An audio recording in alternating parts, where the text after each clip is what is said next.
Hello everyone, Nigel here with you, Nigel's Modelling Bench. Welcome along, welcome back to the channel, welcome to the channel if you're new.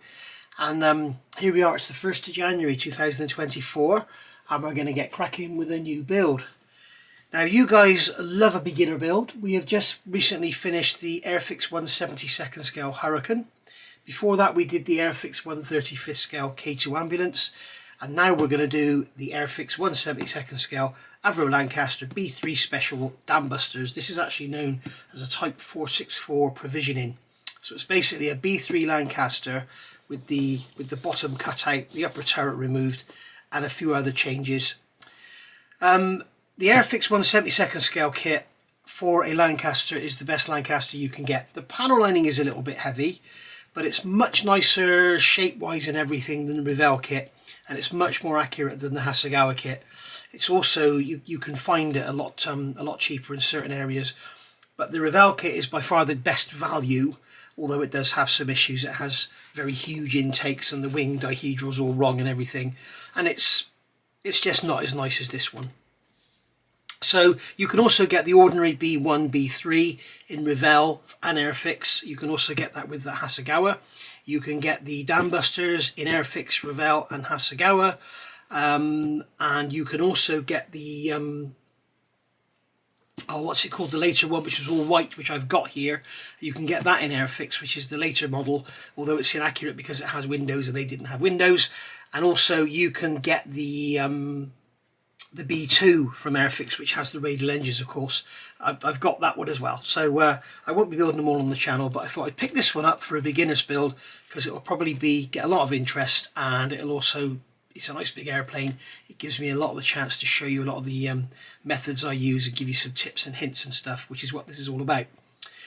This is not aimed at the absolute beginner, you know, your first model kit you've ever got. This is not aimed at that. This is not a starter set special where, you know, you get the starter set with all the paints and the brush and the glue and you go in and use all that. I'm not doing that. I don't do those sort of videos. What I'm doing here is taking a fairly smallish, by today's standards, a fairly smallish kit, which is, you know, 1/72nd scale is a nice scale for a 4-engine bomber. You can get 144th scale, which I'll show you in other videos, but really, for me, the best Lancaster out there for those that are on a restricted budget, restricted space, and want a fairly quick build, the Airfix is by far the best bet. If you're on a really restricted budget, get the Revell one, but you can find the Airfix at very similar prices. I wouldn't walk away from the Revell kit, but I certainly wouldn't walk away from an Airfix kit and buy the Revell if the Airfix was only £3, £4, £5 more expensive. So bear that in mind. So this video is going to be about how I go about building it, how I go about my research, which is a main thing, which is one of the reasons I wanted to do this, because model manufacturers, they take information that comes from wherever and they put it in their instructions, such as colour callouts, and they don't often challenge them at all. So they just put them in what they've got, and quite often they're wrong.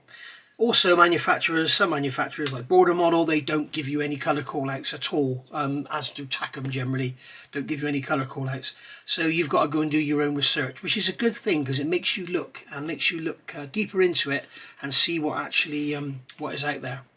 Now, as I say, this video I'm going to start off by covering some very, very basic tools, and I'm literally going to whip through it. And what I'll do, I will put here, right here in the video, right here, I'll put a number, and that is the time to jump forward to if you don't want to see the bit about basic tools and everything. So that's for the more experienced modelers out there. So basic tools, cutting mat. This is actually a cutting mat with a piece of green card on it. If you get generally a cutting mat will look something like this.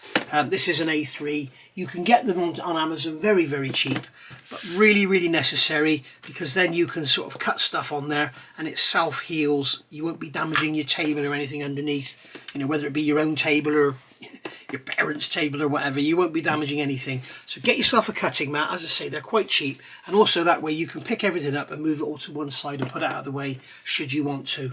So a cutting mat is the first tool. The other thing I would recommend is a pair of cutters. Now, here are some cheap cutters. If you buy your kits from Dave Coley, he will often, Dave Coley's Emporium.co.uk, you can see that there. Great model shop, go and have a look. Fantastic prices, fantastic range, and always got lots and lots in stock. But quite often if you buy any of his sort of larger kits, he'll throw a pair of these in the box for you, so worth having. And also these things, if you have got any, they're fantastic for cutting brass, rod and wire and everything. You can see they're not damaged at all, whereas you get some cutters like these Tamiya ones. I've got some here, or did I? Actually, I think I threw them away.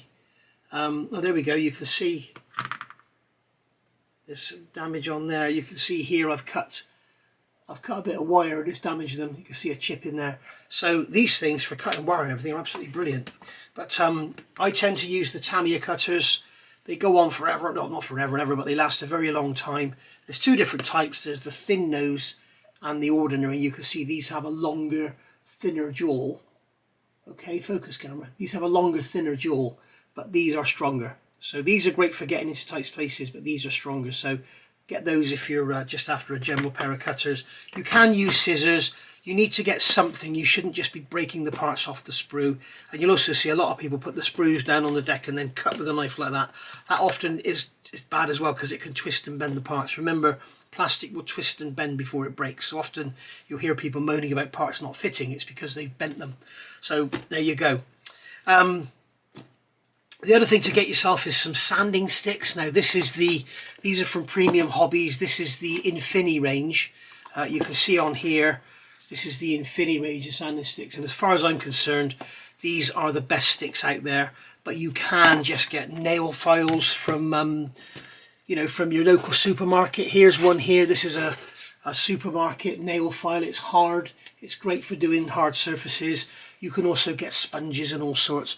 But I would seriously recommend, if you're going to get into this and it's a hobby you want to pick up, get some dedicated sanding sticks like these from Infini, and you can get them from Premium Hobbies or other places around the world.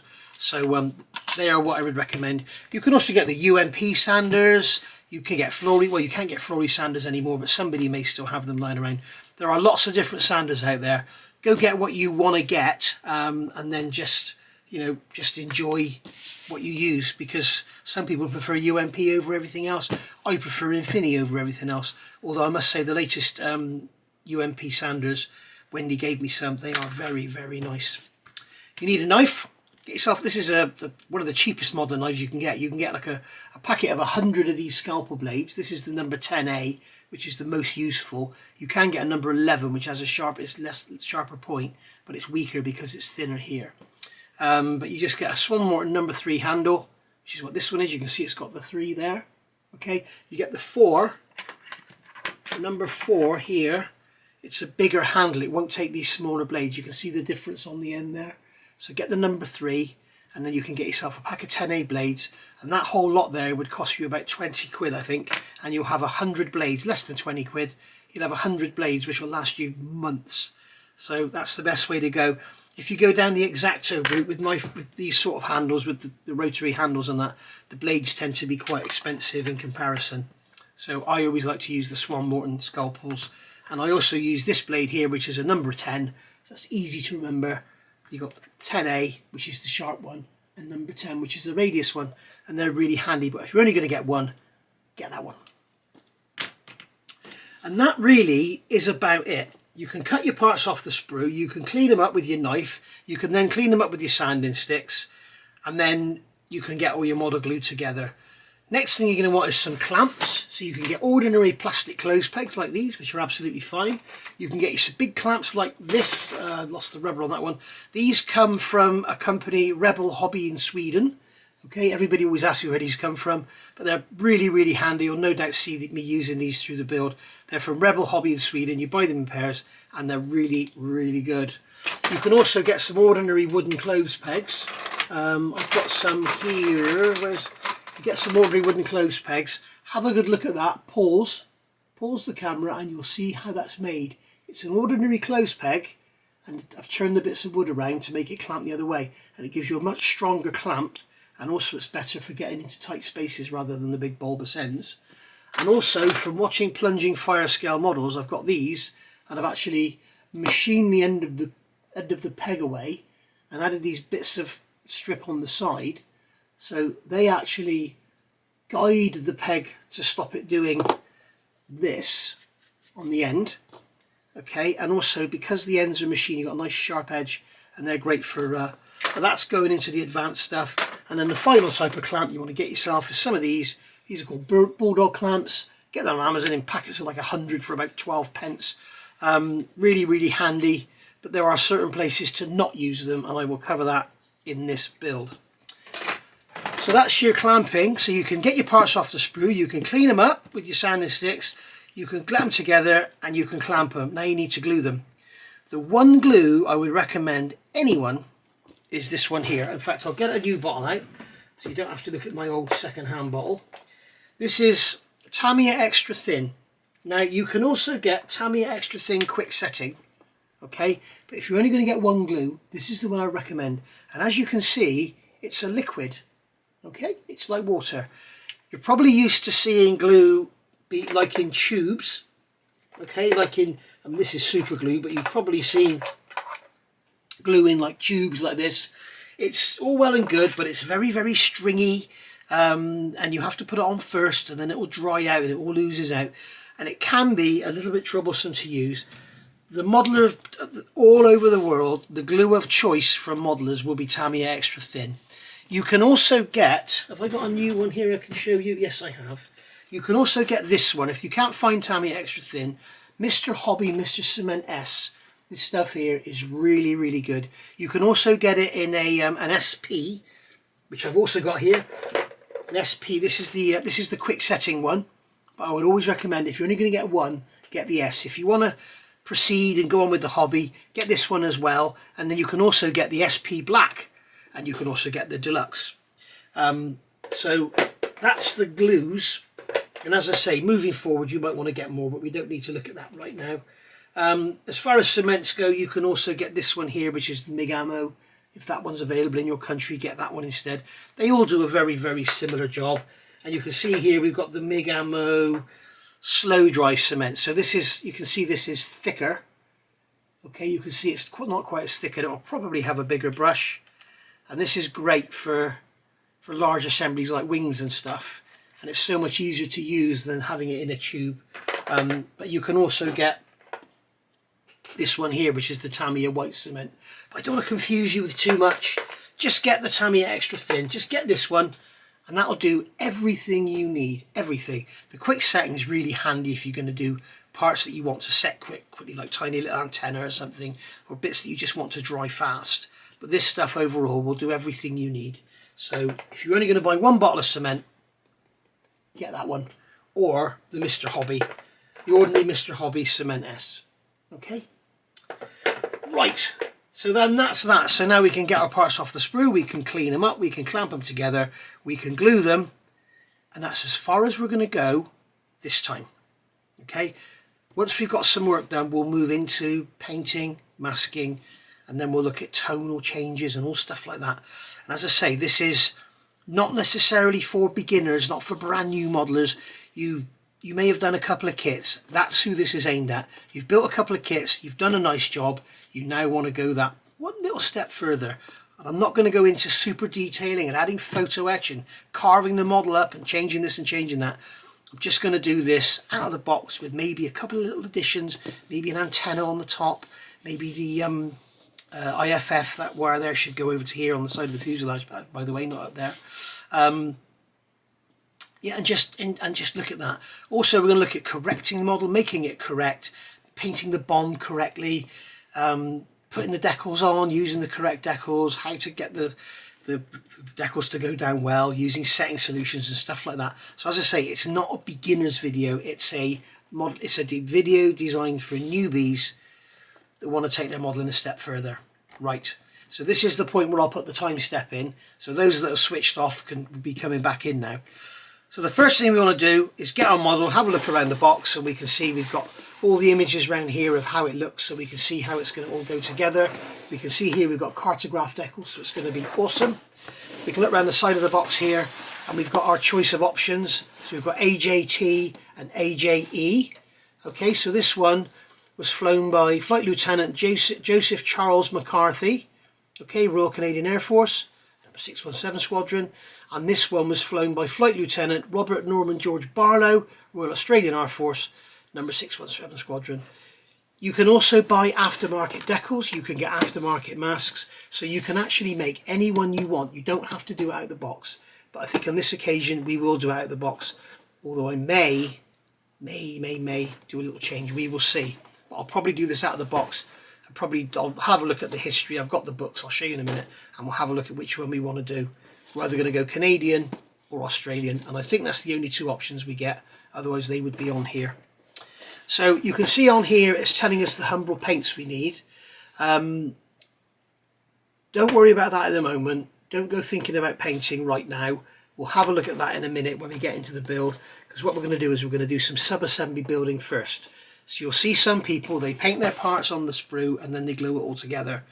That's all well and good, but then you end up with glue marks. My way of going, which you'll see, is to glue as much as you can together and then paint it.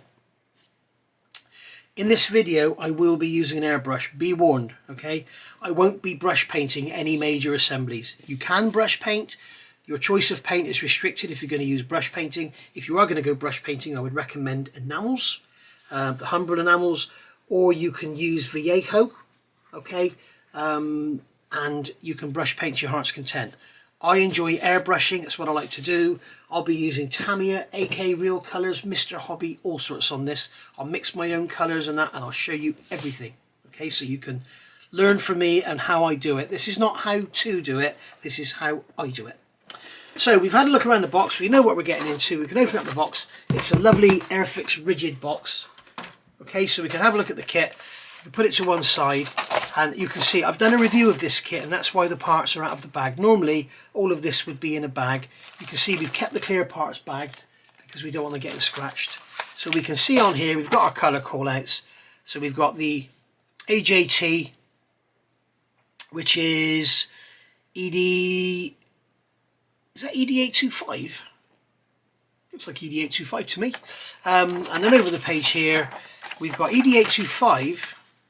It's got a lot of history behind it, so that's probably the one we'll do. I think ED825 was the first 617 Squadron development aircraft. And then we got ED927. Maybe that was 925. Yes, it's reserve flight aircraft. So, yeah, we'll look more into the history of that. I think we'll do AJT. Okay, so we've got all the colour call-outs there. We can see straight away we've got the bomb painted in green with some stripes on it. That's not correct, so we'll probably have a look at changing that.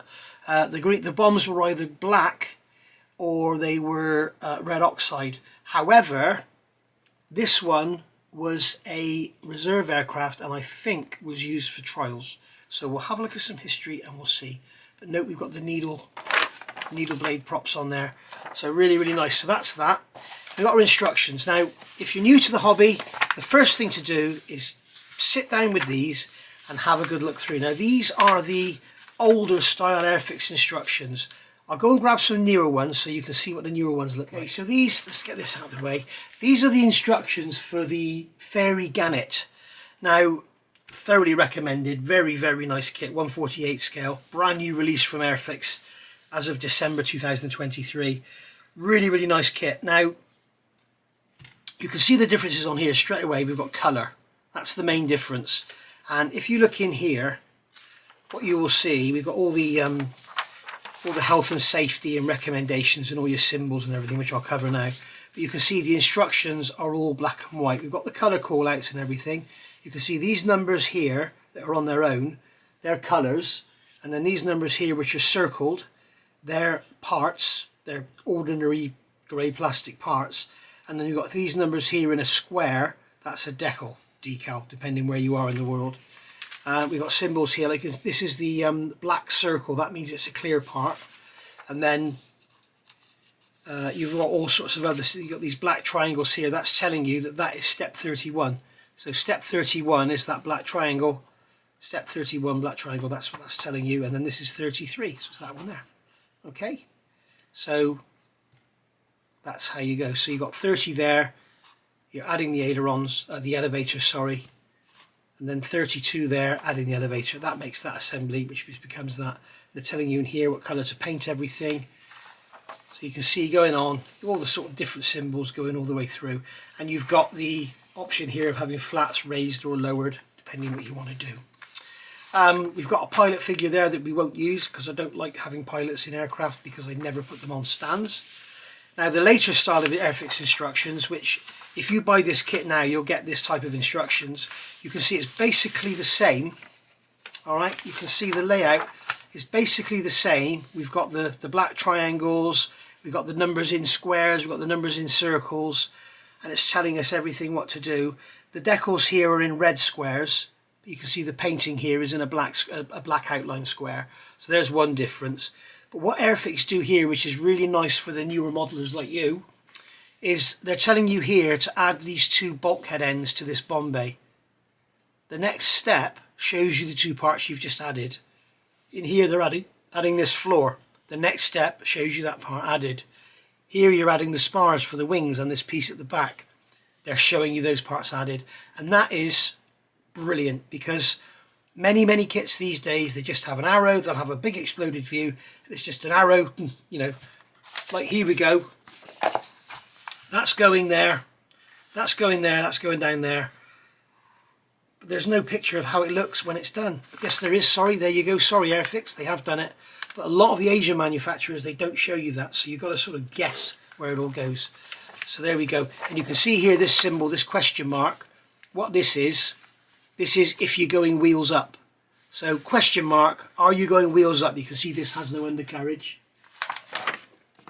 Okay, that's just the aircraft with the wheels up. So they're saying cut those two legs off and then you can glue those doors in with the wheels up. And then here, if you're going wheels down, you can see here we have the wheels down, so you can see the difference. You've got that one there, and then you've got that one there. One's wheels down, one's wheels up. Okay, and then here you're going to use the same doors, C4 and C3, okay, but you're not cutting the legs off. Alright, so that's the difference with the newer instructions. So that's the only difference really is the colour. One little note, if you have got this gun in and you're going to build it, something Sully worked out.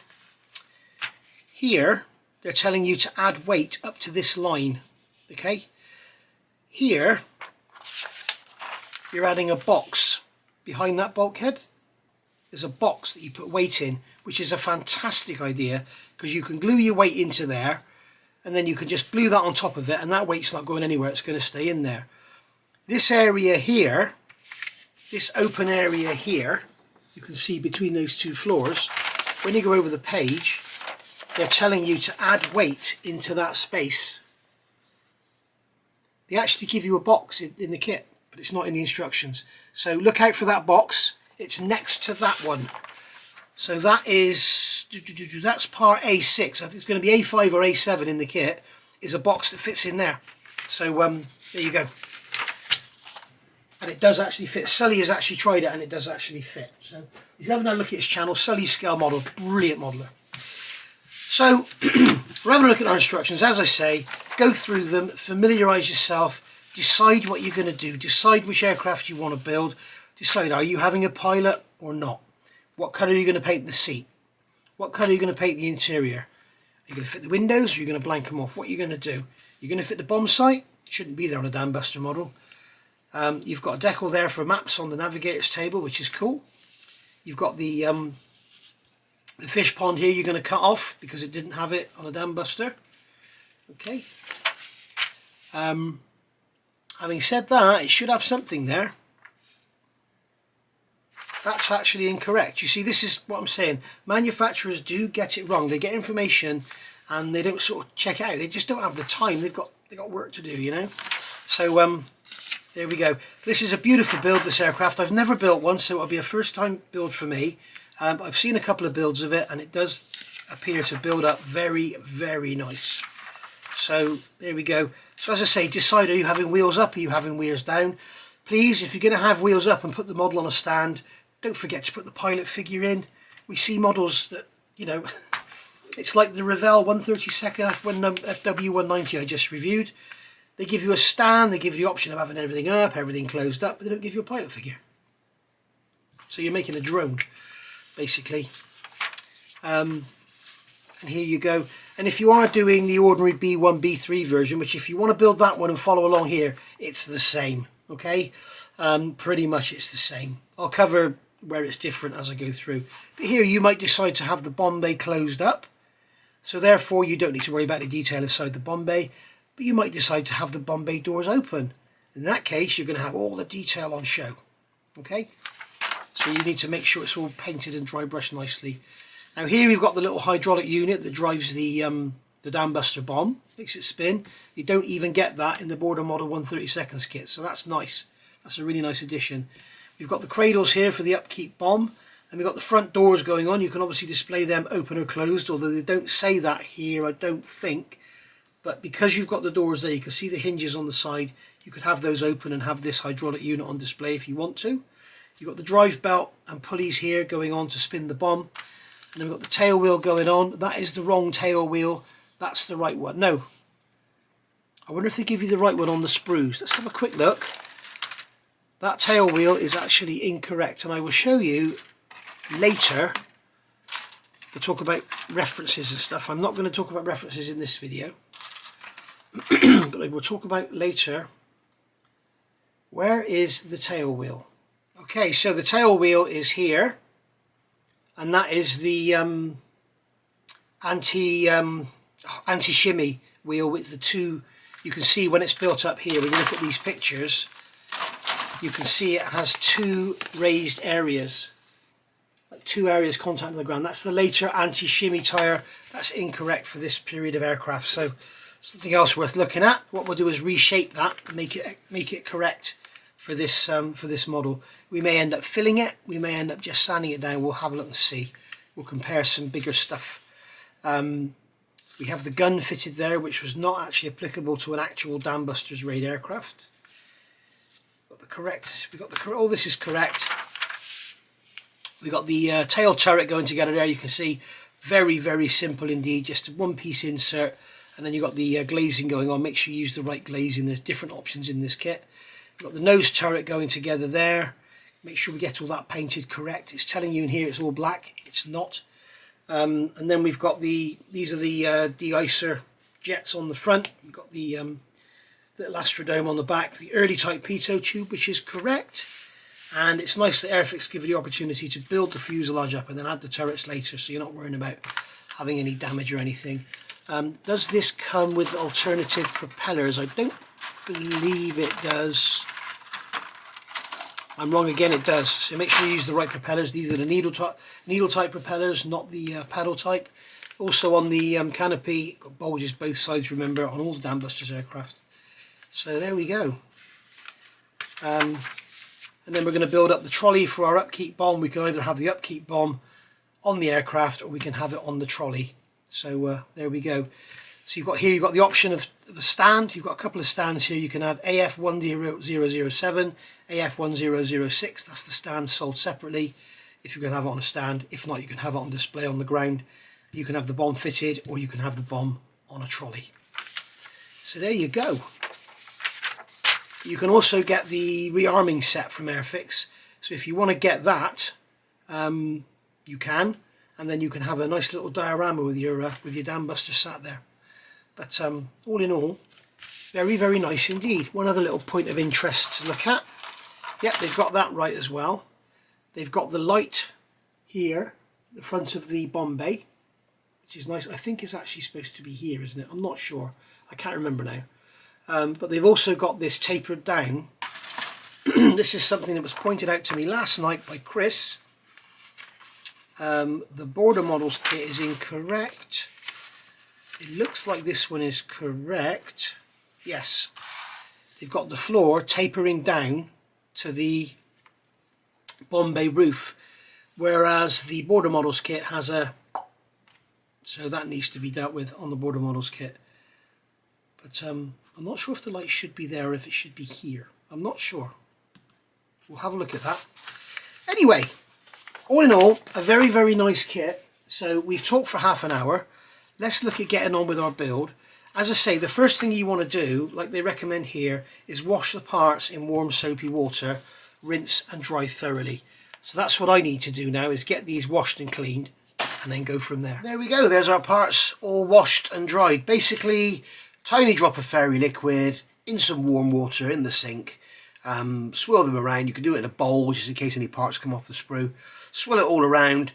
I left it for about 2 hours and then took it out, rinsed it off under a cold tap, and then left them overnight to dry.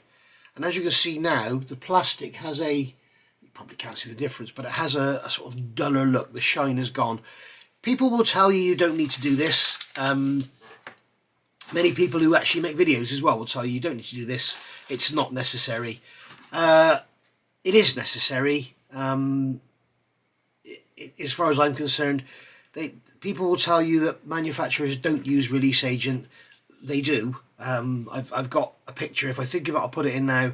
And there's a woman on a machine at, I think it's Tackham, moulding some parts, and she's got 8 cans of release agent next to her. So it is used. It is a wax, oil, silicone type product, and you get it on your plastic and it will not come off. You get it on your fingers, you spread it around, and basically your paints won't take or anything, especially if you're using water-based paints like Ejector or AK, game colours, any of those sort of water-based paints. They won't stick to the plastic. They may go down okay, but you'll find that they just come off. You can scratch them off with your nail or whatever. So it's always best to wash the part. So that's all done now. You can see we've still got some oil or staining there. I'm not sure if that's oil or what it is, but as you can see, it does come off. So there you go. There is release agent or oil still there even after washing. So worth doing, well worth doing. And then when you actually finish the model, give it a wipe over again before you put the main colour down. So there we are. So that's our parts all washed. Let's get on with the build. Just one thing I did forget to mention in the initial sort of introduction, Aftermarket. Aftermarket is basically resin, photo etch, 3D printed parts, all this other different bits and pieces, which for this build I won't be using. I do have some, I have some given to me, but I won't be using any of it. The only thing I will use, and the thing I would thoroughly recommend, especially for kits like this where you have lots of glazing, lots of small panels like on your turrets and on your cockpit and everything, is a mask set. This is the Edward mask set, and it's made for the Dambuster. You could get the ordinary Mark III or Mark II set. They're going to be the same. The only thing I assume is if we look at this one, I would assume the Dambuster one won't have the masking for the upper turret, so it could be more financially viable to get the other one. Now, as I say, this stuff was given to me, so this has been partially used. You can see here you've got the instructions, and it's telling you where all the... We've basically got a sheet of masking paper here, which is die cut. If I can get it in the shadow, you should be able to see. If I can get it in a shadow. No. You should be able to see that on there is die cut. And there's all these little panels, and you can take them out. You can see that what's been used here. Dum-dum-dum-dum-dum. I can't even see this is, oh there, it's that way round. Okay, so this has been used. So dum-dum-dum. Okay, part of it's been used for doing the front nose blister, so that's fine. So whoever gave me this, they actually used that little bit there, and that was it. So we'll have to do that ourselves by hand. But there you go. So, and here you've got liquid mask. I would thoroughly recommend for your liquid mask this one here. This is VMS liquid mask. It is my favourite by far. The other one is this one here, the Mr. Hobby one. The only trouble with this one is if you leave it on there a while, it does get very thick and it can break stuff when you try and pull it off. Whereas this just remains, it's gorgeous, it's wonderful stuff. And it also comes with a tiny little applicator on the end of the bottle. So sometimes if you're just doing like this glazing here, you could just actually dot it on with the bottle and then move it around with a cocktail stick. It's brilliant. Thoroughly recommend that. I believe in the UK, available from Premium Hobbies and Scale Model Shop. So check them out. You probably get it on eBay as well, but look out for your postage costs. So there we are. So that's the one thing. If you're going to get one piece of extra, one piece of aftermarket, that is the one thing I would recommend, is the masking set for the windows. Because as I say, you've got lots and lots of little tiny panels, and you know, it's well worth having a pre-cut masking set. It saves you having to do it all yourself and everything, and risk ruining your clear parts when you slip with the knife. So there we go, that's just my advice. Okay, so first things first, we've gone through the manual, we've had a good look, and we've decided what we're going to do and what options we're going to use and everything. So we're obviously going to start at step 1. And step 1 is telling us part A5, which is the Bombay roof, and we've got to, this symbol here means file, and we've got to remove something from here. So the first thing we do is we find sprue A, which is here, and if we look on the sprue, we should find somewhere there is an A, and you can see here it says on there, it says sprue A. What some people do is put some masking tape on there, label your sprue A or whatever, it makes it easier to find. But I find that after you've done a few parts, you learn which is which sprue, so we don't need to worry too much about doing that. So the first thing we do is get the parts off, and I'm only going to cover this part once, so I'm not going to bore you to tears with it. But what we want to do is cut the part off the sprue using your nippers. Don't come in and just try and break the part off, because you will cause damage. So we're going to cut the part off, and as you can see, I'm not going right up against the plastic. I'm laying off about a millimetre or so, and just leaving some of the sprue nib on there, and just cutting through the sprue gate and just cutting it off, just like so, and then the part will drop away. Now you can see we've got these little bits of sprue nib on here, so we can come in with our cutters, and if they're nice and sharp, we can come in and just cut them off like this. Now you may be asking yourself, why didn't you do that in the first place? Why didn't you just cut right up to it when it was on the sprue? Reason being, when it's on the sprue, it's being held in there like that. If you come in with your cutters and start cutting really close, because everything's under stress, you're more likely to cause damage. So it's better to do it like this and just relieve it.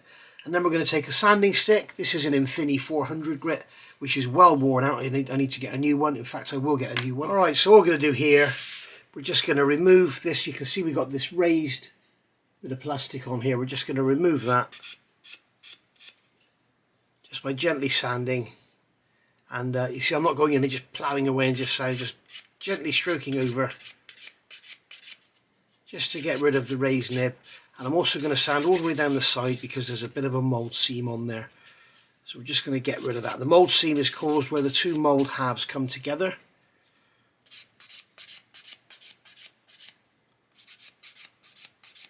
Just sanding that away.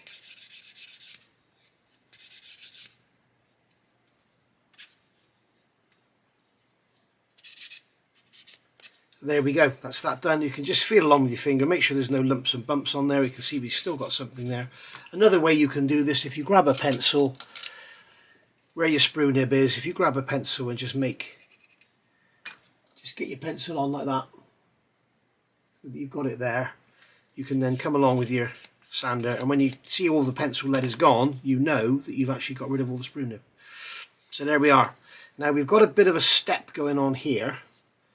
I'm not sure if that's supposed to be there or not. We've also got the same here. It's like the two mould halves are misaligned, which is unfortunate.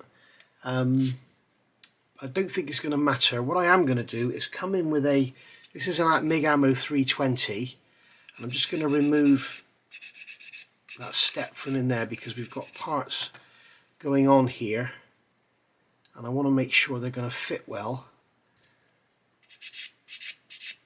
Very unfortunate this is like this, but this is the way some kits are. Basically you've got two mould halves coming together. You've got, usually they're vertical, two mould halves come together, bumps like that, they close up. You've obviously got cavities, plastic is injected, and that's that. Now what happens is, if you've got misalignment of the two mould halves, so if the mould halves are supposed to be like this and they're actually exaggerated like that, then obviously one half will be out with the other half, and that's why you get those big steps. So there we go. Now the instructions are telling us here to remove this raised area here because it's not used on a Dambuster. So what you can do is come in with your cutters and just remove most of it like that, being careful not to damage anything else. Okay, we're just going to remove that like that.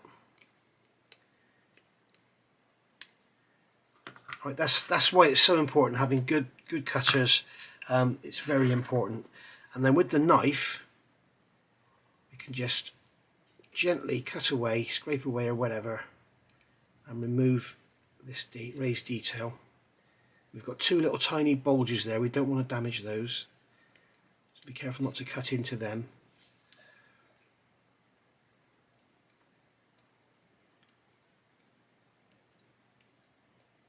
So we just gently cut away like that until we've got rid of most of it, and then with this little narrow 320 grit, very gently come in without putting any pressure on. Just let the sanding stick do the work. Again, if you want to, you can put some pencil lead on, okay, and then you will see, when you are sanding, you will see what you are actually touching. And we can see here that we're sanding away. Again, I'm not using any pressure, I'm just letting the sanding stick do the work.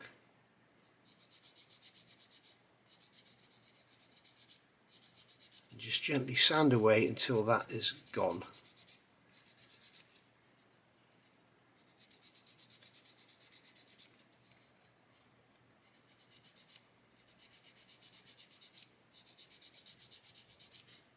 Just like so.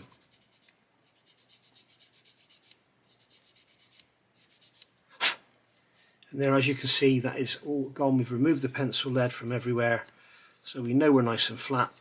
Just going to get rid of that, those other bits of pencil lead, and then we can come in. This is a 1200 grit, just to give it a smooth over, just to remove any of the sanding marks from their previous. And there we go, that's that gone. Right, so we're ready to push on. So it's telling us now we need to drill some holes, 1mm, and they're for the hydraulic pump. So if you don't have a drill, what you can do, if you've got, as long as you've got one of these very sharp pointed scalpels, you can actually push the scalpel into the hole, as you can see, and it's too thick, unfortunately. I was hoping that you'd be able to see it coming through. So we're going to have to drill it, so you're going to need a 1mm drill. If you're looking at buying drills, you'll see these type of things on Amazon. Okay, don't buy them, they are awful. Okay, I'll show you why. That's 1mm there. What happens is you go in, but I'm not going to use that because it's too big. There's a 0.9.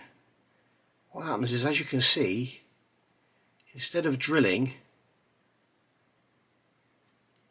you can see it's screwing its way in. It's almost like it's tapped its own thread and it wants to snap. Now with this size drill, it's okay, it will not snap, but with the smaller ones, sort of anything up to sort of 0.6, as soon as you get through, they just snap off. They are extremely brittle. Here's something going on there, it's just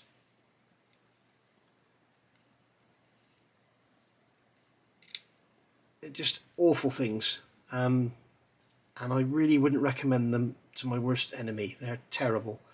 They're okay if you're using them in a drill, but if you're actually using them like this as a manual tool, then I wouldn't touch them with a barge pole. The drills I would recommend are these here, Microbox. Look for the writing, make sure the writing is all in capitals. Generally the boxes are blue or they can be light grey, and they should be about, in the UK they should be about £10. If you see them like this, you can see this is a dark blue box and it has no writing on, don't bother, they're about £2. They're absolutely awful, they're terrible drills. But you can see I've got loads here because I keep breaking the small ones. But if you've got the Microbox in the capital letters, then they're the ones to go for. Again, they're available, Premium Hobbies, lots and lots of model shops around. Be careful of what you're buying on eBay. Be careful that what they show you in the image may not be what you're actually buying. Now, I'm just going to sand away some of that there where we drilled that. As you can see, when those drills come through, that's another reason they're poor. They come through, then they make a mess on the other side. You can see that's not particularly tidy there. Okay, so there we go. So we've done our drilling. Now we've got to get these bulkheads off. So we'll get those off, get them cleaned up and get them glued. Alright, so now we've succumbed to the ejector pin marks. Ejector pin marks are part of the moulding process and they are a complete and utter pain for modelers, particularly when the tool designers put them in some silly places. So basically what happens is As you can see on here, we've got ejector pin marks all over this fuselage. These circular marks, they are ejector pin marks, okay? See them on the wings, see them everywhere. What happens is the mold comes together, it's got a cavity, plastic is injected, and then the tool opens, and obviously a person or a robot or something needs to grab the sprue. So they have these pins which come out and they push the sprue out of the mold so it can be grabbed by a person or a robot or whatever. And often as well they help by relieving the part from the tool, because if you try to pull it out with your hand here, for example, everything else would stick in place. So they have these dots all over, these pins all over the place, and they push the sprue out evenly. Sometimes you'll see them where there's a great big lump sticking out, and that's called a Z-pin, and they're done so that as the pin comes out, the sprue is kind of held up, hanging on the pin. Okay, so they're a pain. Now when they're in areas like this, okay, here, it doesn't matter one iota because you're never going to see it because it's inside the fuselage. On the other side it may be a different story, because if you decide to have the door open, you don't want to see that in there. Obviously on the insides of the wings, it doesn't matter. Inside of the tailplanes, it doesn't matter. Here, that may be an issue because we may be able to see that. We'll have a look at that when we come to it. Here behind the turret, no issue. Here in the cockpit, we need to get rid of that. That doesn't look very nice. But you know, you have to decide where the ejector pin marks are, where you don't like them. Now here on this roof of this bomb bay, it doesn't matter. Now this is going to form the cockpit floor, so we will get rid of them there. There's nothing on this side obviously because you only ever have them on one side. Here, this is the front of the bomb bay. This is the bomb bay side, okay, and this is in the front fuselage. Now it's going to be very difficult to see, but we'll get rid of it anyway. Now luckily it's raised, so once again what we can do is come along with a pencil. We can make some marks around it, and what we can do then is get this curved blade and just gently scrape most of it away.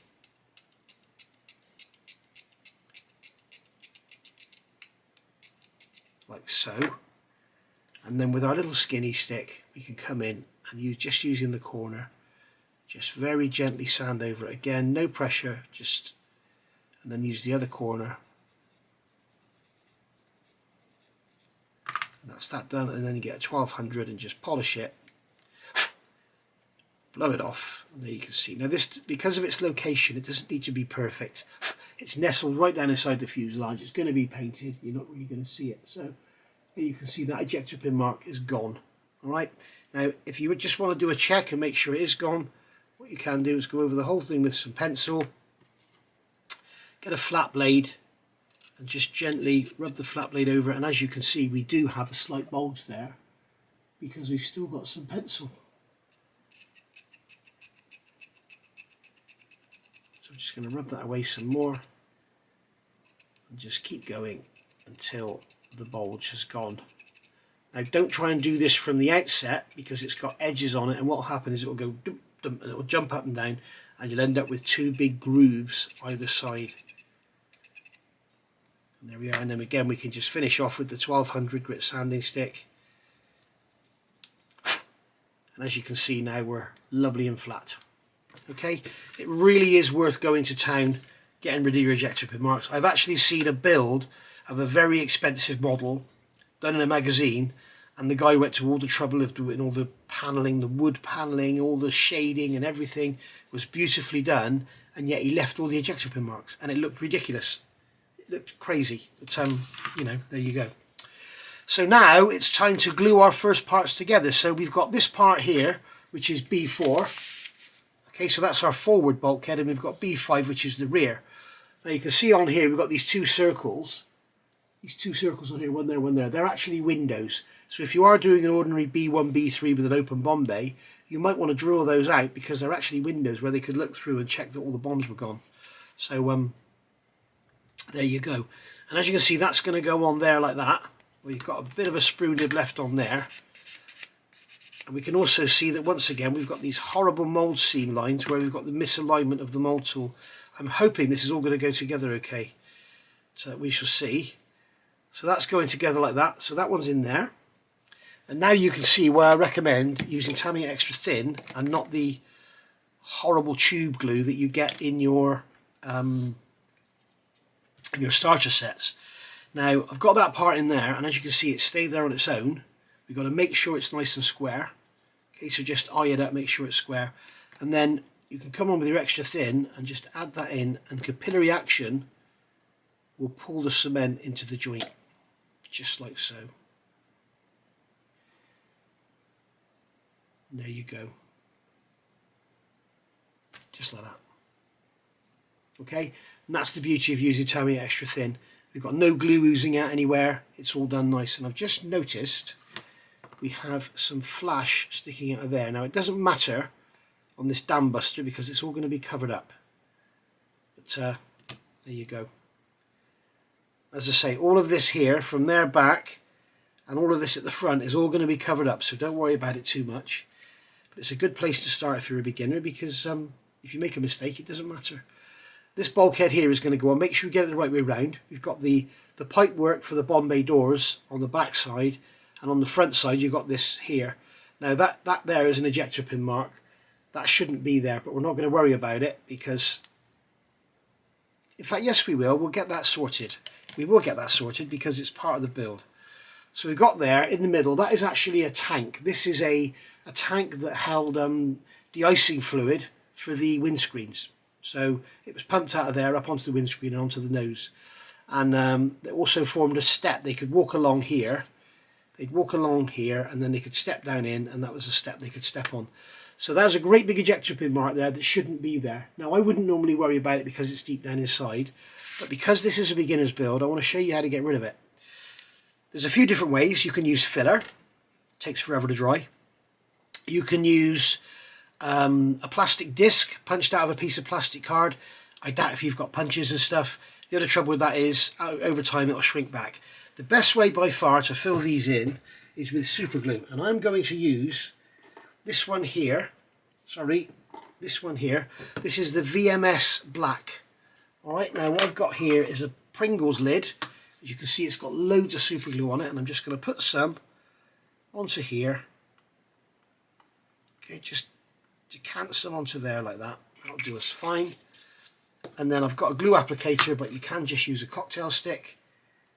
Okay, I'm going to get some of that glue, and we're going to put it into that hole, just like so.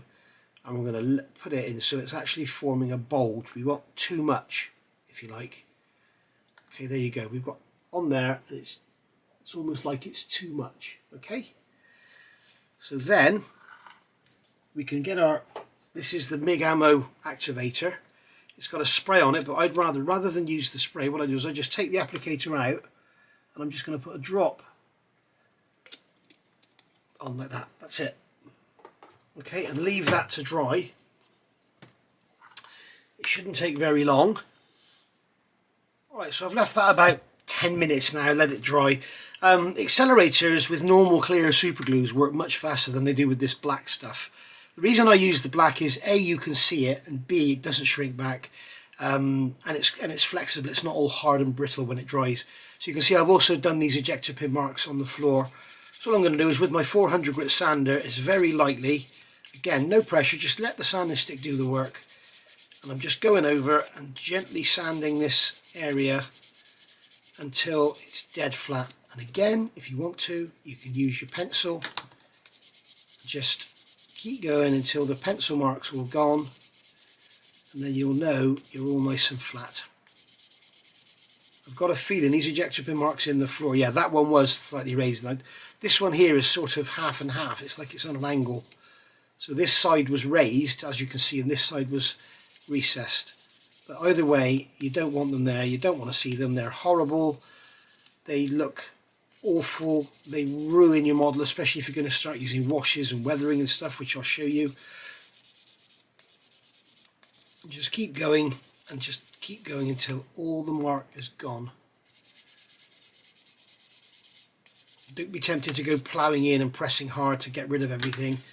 Just keep going, just gently sanding. Then we can see there, and then once again, if you want to, you can get your flat blade, run the flat blade over the top, and you can see it's nice and flat. Okay, so that's that done. Just blow out the holes, And there we go, that's that done. And then this one here, we have to be slightly more careful. We will use our sanding stick and just gently, rather than go like this, because you can make things round, I'm just going to gently sand this away until we see a sharp circle.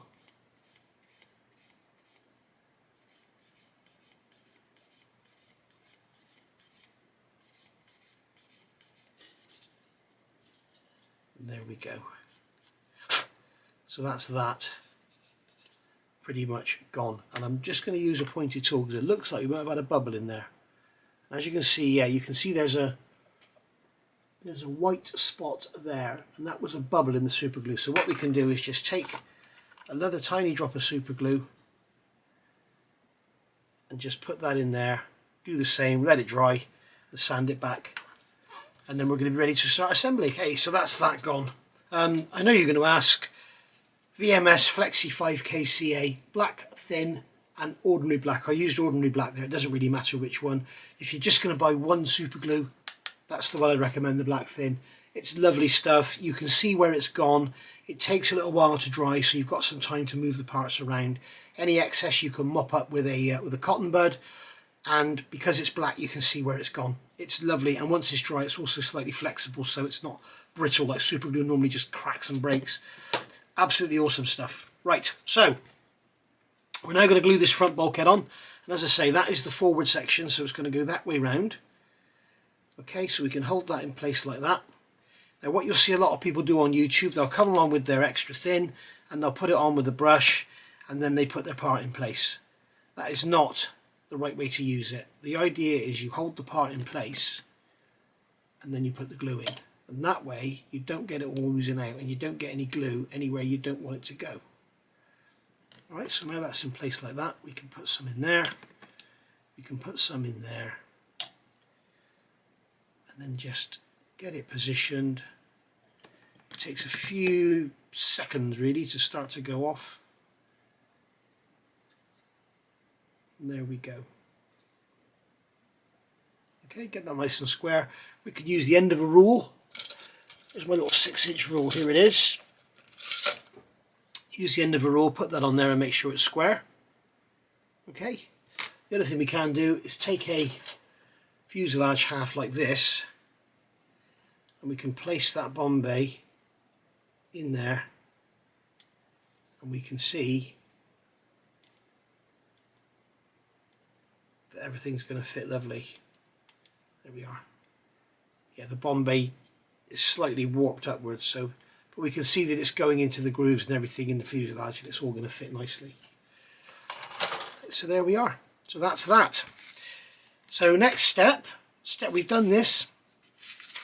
You will notice on here we've got all these 33s everywhere. 33 is Humbrol flat black. 78 is Humbrol interior green. We're not painting any of this yet.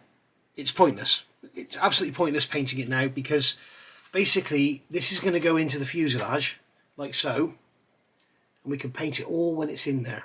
If we start painting everything now, then we're going to have, you know, glue. We're going to be gluing over paint. We're going to have mess the paint up, shall I say, with our glue and everything. So it's best just to, best just to leave everything at the moment as it is, as plastic.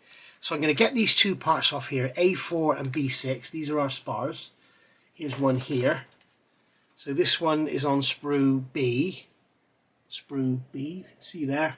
So this one is B6. So we'll work on one at a time so we make sure we don't get them mixed up. So take this one off the sprue, just like we did before. And then we can remove these sprue nibs, just like so. And away we go. And then with our sanding stick,